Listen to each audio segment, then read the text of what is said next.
네, 안녕하세요. 자격증으로 먹고 사는 사람들의 이야기를 다루는 자격지심 채널의 서필입니다. 지난 시간에는 우리가 1년에 1억을 벌려면, 순수익으로 1억을 내려면, 하루에 얼마를 벌어야 되느냐, 그 얘기를 했었죠. 그래서 다시 한번 좀 그 요점을 짚고 넘어간다면, 우리가 1년은 365일이지만, 주말과 뭐 공휴일, 뭐 연휴, 이런 거를 좀 빼고, 나머지 평일날만 일한다고 봤을 때, 1년에 보통 한 250일 정도 일을 해야 되고요. 그러면 1억을 벌려면 하루 평균 단가가 40만 원이 나와야만 우리가 250일 일해서 1억을 채울 수 있다. 이렇게 말씀을 드렸었습니다. 그런데 이제 경영지도사라는 자격을 가지고 과연 하루에 40만 원 이상을 벌 수 있는지 그것에 대해서 잠깐 얘기를 했었는데 우리가 40만 원 그 하루에 만들기가 쉽진 않다고 그랬죠. 뭐 40만 원을 주는 일도 있지만 대부분의 경우는 한 30만 원 전후에서 그 하루 보수가 정해지기 때문에 쉽진 않다고 말씀을 드렸는데 그럼에도 불구하고 이제 제가 뭐 알고 있거나 제가 이제 들은 바에 따르면 뭐 1억 원 이상을 순수익을 내시는 분들이 꽤 계세요. 그래서 그분들은 과연 어떤 식으로 그 수익을 내는지 그 부분에 대해서 한번 이야기를 해보도록 하겠습니다. 자, 그래서 1년에 1억을 이상 버는 경영지도사들의 유형을 제가 한 5가지 정도로 정리를 해 봤는데요. 일단 이런 분들의 유형들은 뭐 간단하게 요약을 하자면 우리가 그 일하는 날짜를 느리든가 그러니까 250일 평일날만 일하는 게 아니라 뭐 주말 공휴일 가릴 것 없이 막 일을 하시는 스타일들도 있고 그리고 단가를 높여서 나는 뭐 일을 하는 날짜를 늘리기보다는 나의 그 내가 하는 일에 좀 더 많은 보수를 주는 일을 뭐 추구해서 그렇게 그 많은 돈을 버는 뭐 그런 분들이 있더라고요. 그래서 일단 첫 번째 유형부터 좀 살펴보도록 하겠습니다. 첫 번째 유형은 강의 주력형이라고 제가 이름을 붙였는데 자, 이름만 봐도 벌써 명칭만 봐도 알 수 있죠? 이분들은 강의 활동을 좀 주력을 하십니다. 그러니까 다른 것보다 나는 나가서 강의를 많이 하겠다. 이런 강의는 어떤 게 있냐면, 그 중소기업 관련된 뭐 여러 가지 그 단체라든지 공공기관 뭐 이런 것들이 많이 있어요. 그래서 저도 이제 뭐 그런 데 나가서 강의를 좀 해봤는데, 이런 강의들은 이게 뭐 수험 강의 이런 거랑은 좀 차원이 다릅니다. 그래서 하루 보수가 굉장히 높은 편이에요.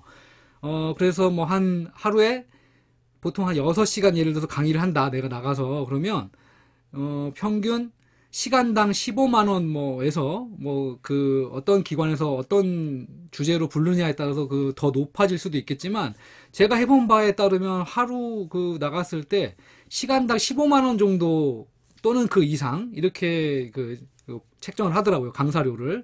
외부 강사를 불렀을 때 그 정도 책정을 하는데 그러면 뭐 6시간만 해도 15만 원이면 뭐 90만 원이 나오죠. 예? 만약에 20만 원을 받는데 6시간 강의한다 그럼 100만 원이 넘어가잖아요. 그렇죠? 그러면 이론적으로만 봤을 때 우리가 강의만 예를 들어서 하루에 뭐 100만 원을 주는 강의만 1년에 100일을 나가면 우리 1억 원을 채울 수가 있겠죠. 물론 뭐 그게 현실적으로 아주 쉬운 거는 아닙니다. 뭐 강의라는 게 뭐 아무 데서나 불러주진 않지만요. 그래서 이제 어떤 게 파생이 되냐면 주로 이제 그 강의를 나가면 CEO라든지 중소기업 CEO나 뭐 임원들 혹은 뭐 중간 관리자 뭐 이런 사람들을 대상으로 하는 강의를 주로 나가게 되는데 그러면 이제 거기 강의를 들어오는 사람들이 있잖아요. 그러면 보통 이 사람들은 이제 강사가 어떤 이제 전문적인 그 주제를 가지고 얘기를 하면은 일단 좀 어느 정도 신뢰감이 형성이 됩니다.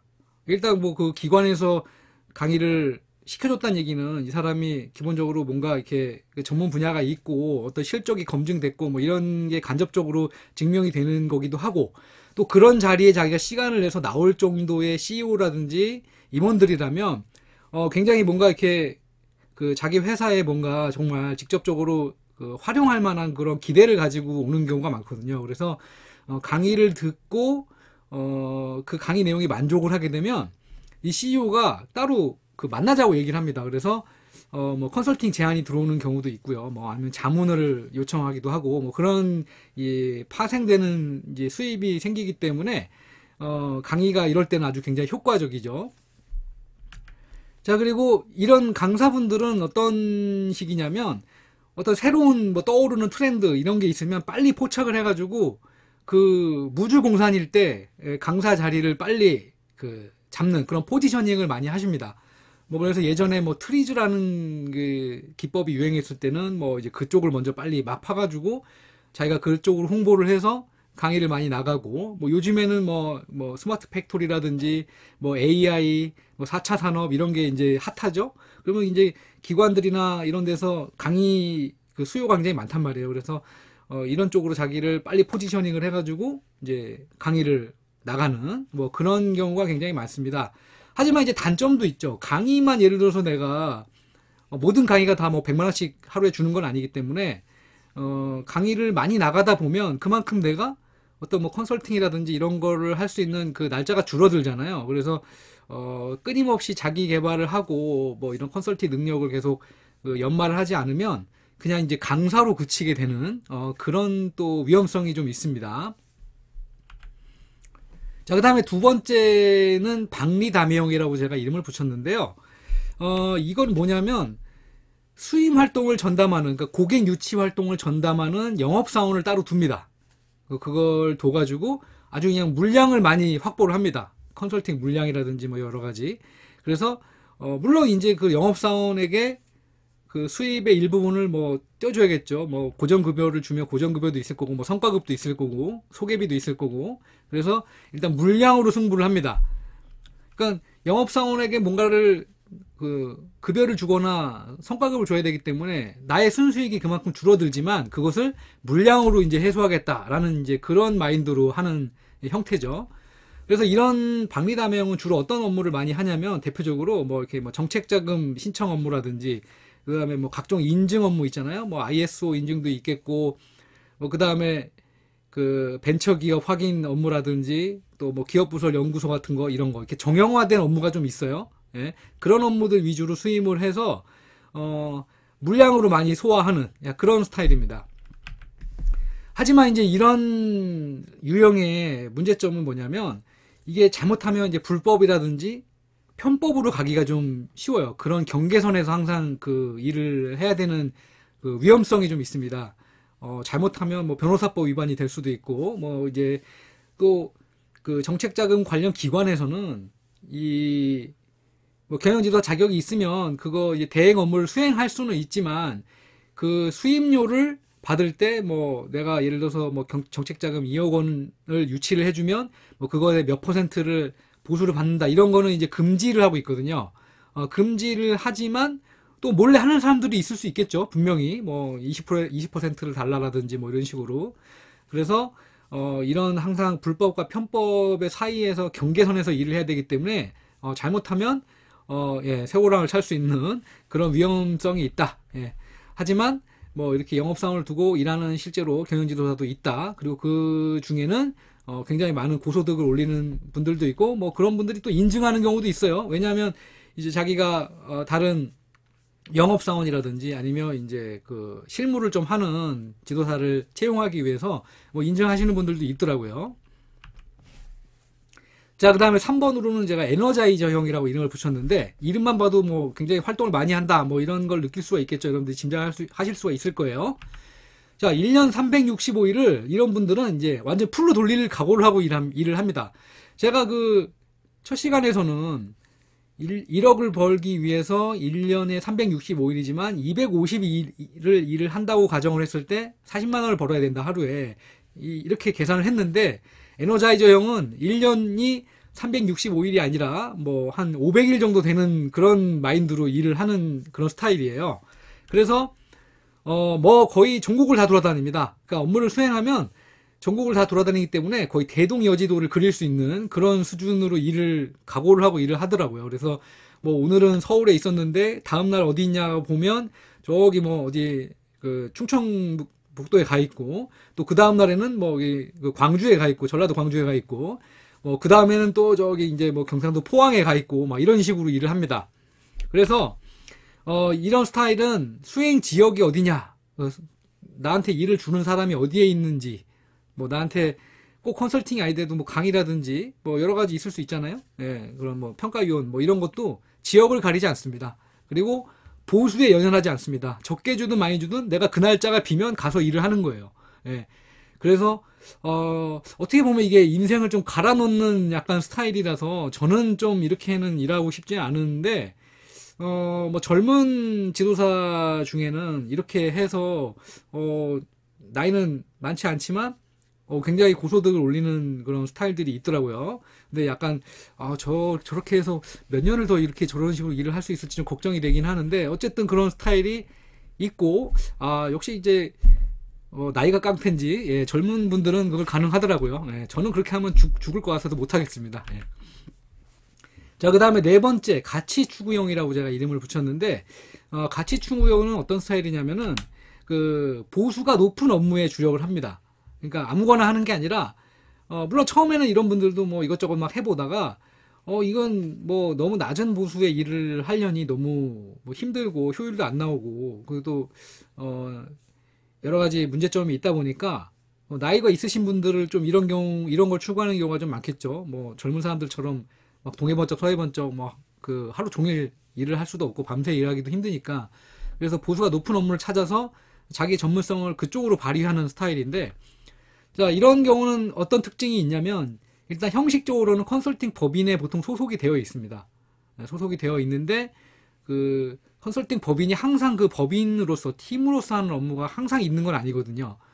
그런 업무가 뭐 정부 지원 컨설팅 사업이든 아니면 이제 민간으로 하는 사업이 이제 컨설팅이든 항상 있는 건 아니기 때문에 그런 법인 단위로 참여하는 업무가 없을 때에는 그냥 개인 사업자를 따로 갖고 있어서 그 개인 사업자를 가지고 할 수 있는 일들을 따로 해서 또 그 비수기라고 하면 좀 이상한데 하여튼 법인 단위 컨설팅이 없을 때 그러니까 보수가 높은 업무가 따로 없을 때는 그쪽으로 이제 집중을 하는 그런 스타일이죠. 자, 그리고 또 이런 분들의 특징은 월 자문료를 매달 내는 그런 이제 단골 고객, 자문 고객을 두려고 합니다. 아무래도 컨설팅이라는 거는 뭐 상담부터 해서 이제 뭐 조사 분석을 해서 컨설팅 보고서를 제출을 한 것까지 완료가 되는데 그런 과정에 거치는데 이게 또 품도 많이 들어가고 또 이게 뭐 말로 하는 것보다 문서로 하는 게 아무래도 좀 더 어렵잖아요. 이제 그 기록이 남는 것도 있고 뭐 체계적으로 정리해야 되는 것도 있고 그래서 자문은 대부분의 경우 이제 어떤 대화를 가지고 진행이 되는 경우가 많고 뭐 문서로는 아주 간단하게만 요약을 한다든지 이런 경우가 많기 때문에 상대적으로 업무가 좀 수월합니다. 그리고 또 시간 조절도 굉장히 편한 점도 있고요. 물론 가서 만나서 얘기해야 된다 뭐 이런 좀 것에서는 어려운 점이 좀 있지만 아무튼 컨설팅을 하는 것보다는 좀 더 그 편하게 일을 할 수 있고 더 많은 같은 시간에 더 많은 업무를 수행할 수가 있다는 점 때문에 월 정기 자문료를 그 지불하는 그런 고객을 많이 평상시에 갖춰놓고 거기서 기본적으로 이제 고정 수입을 많이 깔아 놓으려고 하는 그런 걸 추구를 합니다. 그리고 이제 그 법인 단위의 컨설팅이 수임이 될 경우에는 아무래도 이제 법인 단위의 컨설팅이 정부 컨설팅이든 민간 컨설팅이든 단가가 좀 더 높은 편이거든요. 사이즈도 크고 그래서 그런 거가 있을 때 이제 그런 쪽으로 좀 수행을 하고 또 보수가 높은 업무 뭐 예를 들면 뭐 M&A라든지 뭐 기업 회생, 뭐 구조조정 이런 거 컨설팅 하시는 분들은 단가가 굉장히 높습니다. 예를 들어서 제가 아는 그 지도사분 중에 한 분도 기업에 이제 그 법정 관리인이 돼가지고 나중에 이제 M&A를 시키고 나오니까 뭐 M&A 금액 그 인수 합병 금액에 따라서 이제 그 서울 회생법원에서 그 관리인 그 법정 관리인 보수를 지급하는 게 있는데 몇 천만 원씩 받더라고요. 그 한 번 하고 물론 뭐 그게 한 번 하는데 몇 개월이 걸릴 수도 있고 몇 년이 걸릴 수도 있는 거지만 아무튼 그 보수 자체가 굉장히 이제 성사만 되면 굉장히 큽니다. 그래서 그런 고가치의 업무를 추구하는 스타일이 이제 네 번째 가치 추구형이라고 일단 설명을 드릴 수가 있겠고요.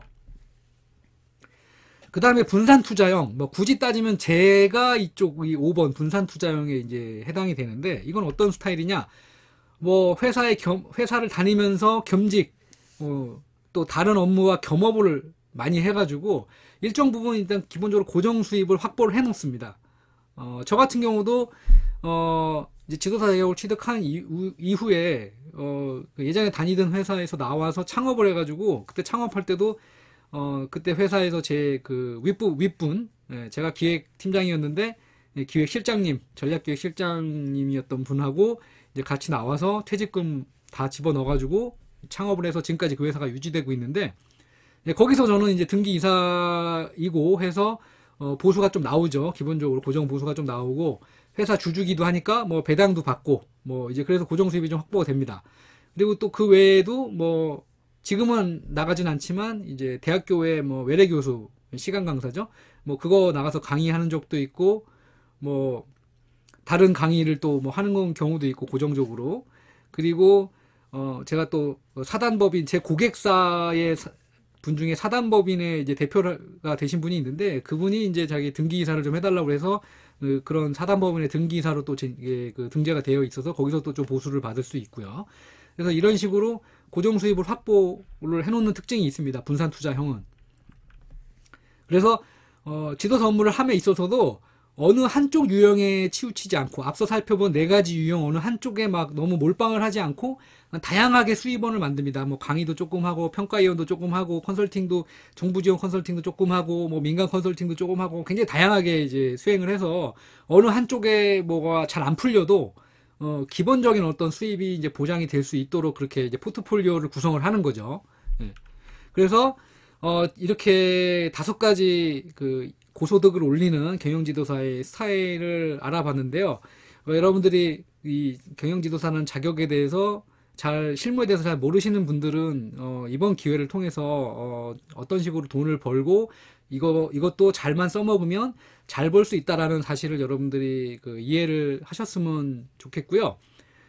다음 시간에는 더 좋은 그 자격증에 관한 또 다른 자격사분들 기회 되면 초청을 해서 더 재미있고 유익한 얘기를 가지고 찾아뵙도록 하겠습니다. 시청해 주셔서 감사합니다.